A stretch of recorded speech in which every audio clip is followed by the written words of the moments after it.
So the Galaxy S9 Plus has been out for about a month now, and I've had the phone for about a month now. And this phone has been very interesting to me. I've come to love it a lot, but no phone is perfect. There's a few flaws in the phone, and in this video we're going to get right down to why this phone isn't perfect. Before I get into it, let me just explain to you guys the format. This video is where I criticize the phone. I point out all the bad things about it, what I don't like, and what I wish they would change. And then in another separate video, I'll talk about what are the good things about the phone and what are the bad things. So before you comment and say that I'm an idiot or I don't know what I'm doing, do watch the other video. I'll have it linked somewhere up here or definitely in the description. So do watch that one before you start commenting the good things about the phone, which I definitely do discuss anyways in another video. So let's get right into it. And number one, this is an issue that I've talked about before, and is an issue I continue to have, and that is the fingerprinting and smudging issue on the back. So this phone has a glass back finish, and with most glass back finish nowadays, it just smudges up and fingerprints up like crazy. And to make things worse, it has this reflective finish on the inside, so that means that there's no way that you won't notice those smudges or fingerprints, and it's just there's no way to keep it clean.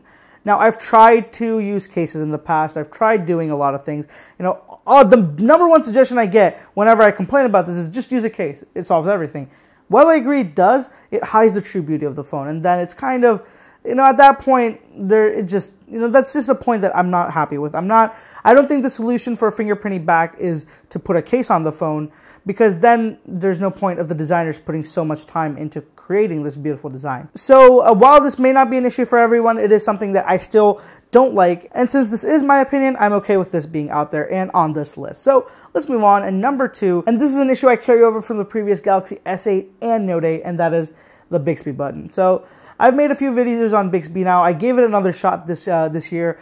I tried to be a little bit more open to it and not be as judgmental and not just hate on it because that's a popular thing to do. But Bixby is still annoying. It doesn't work for me right. It doesn't pick up voice detection. And the worst part about it is that there's this dedicated unmappable key on the phone for it. And yes, you can disable it. And yes, I have disabled it. But it's still annoying that there's no way to remap it because you're just wasting a button here. There's such a nice button that I could maybe use for Google Maps. I can use it for the camera. I can use it for 1,000 different things if it was remappable. And all it takes is a software tweak to let that happen.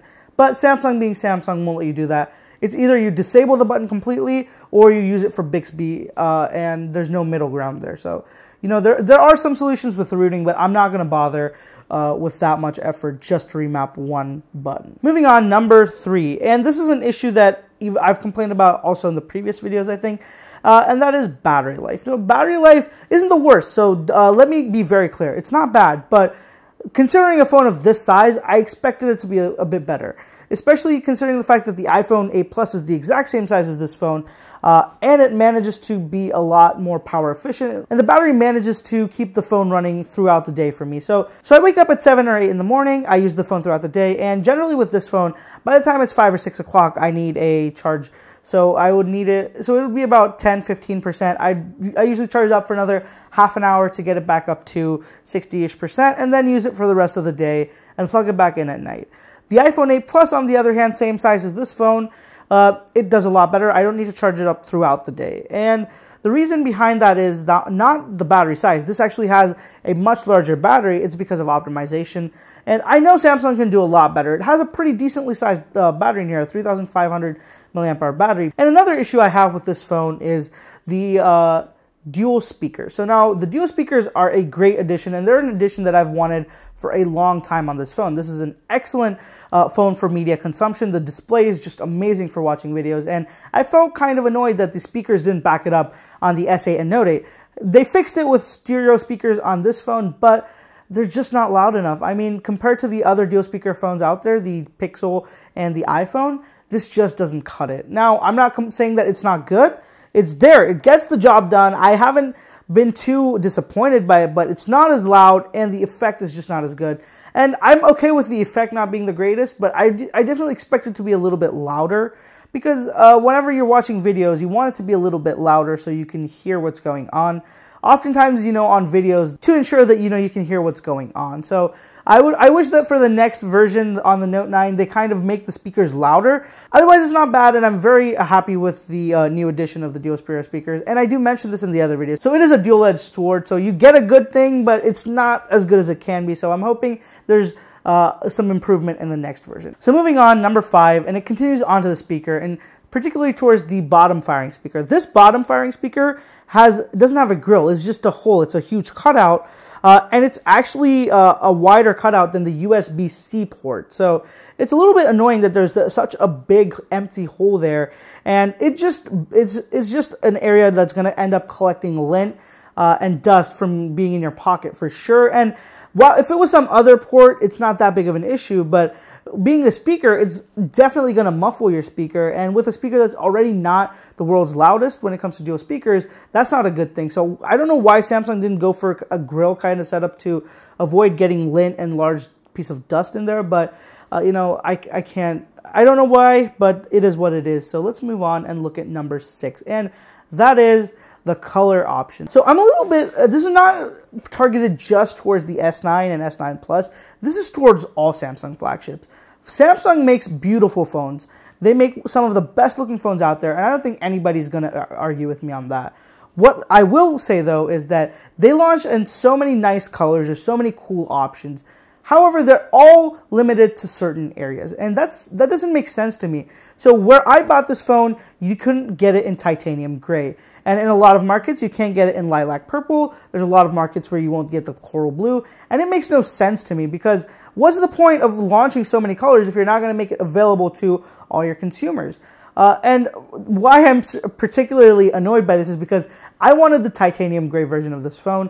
And unfortunately, I couldn't find it anywhere. And since the phone is so new, the question of getting it imported in from somewhere else didn't really make sense either. So I'm going to try getting my hands on a titanium gray phone at some point in the future. But I had to end up buying the coral blue, which is my second option, not my first one. And this isn't what happens just now. It happens every year. So Samsung ditches some color or the other on these phones. And you're limited to buying 1 or 2 color options, which makes no sense to me. And it's like cutting corner.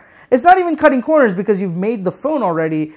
It just doesn't make sense to me. I wish that Samsung would launch all colors in all regions like Apple does. And moving on with that trend, the last thing, the 7th thing that I'm not a fan of about this phone is the way that they've handled the storage upgrade. So this phone comes in 64, 128, and 256 gigs.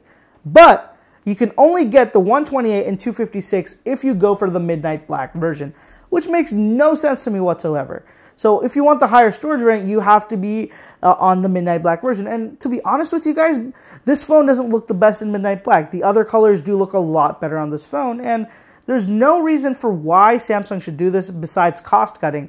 And at this point, I don't realize why you're cost cutting since this is a flagship phone.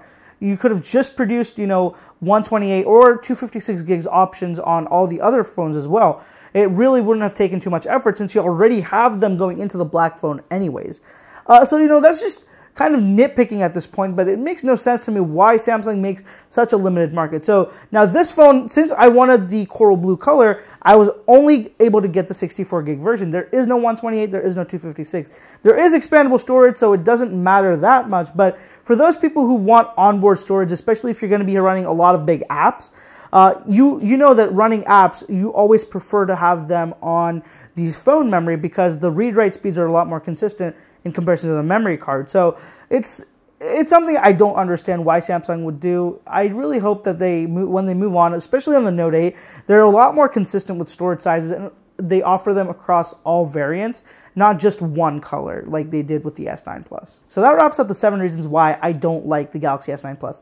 Now, don't get me wrong, I love this phone. This phone has been one of my favorite phones so far in the last 6 or 8 months of testing phones. I love it. Everything about it is perfect. But as I mentioned, no phone is perfect, so I had to point out some of the issues with this phone. And they were definitely getting nitpicky there at the end, but I think that I wanted to get that out there, especially to people who are considering buying this phone, that there are some limitations and you might want to consider something else if you're not happy with the results here.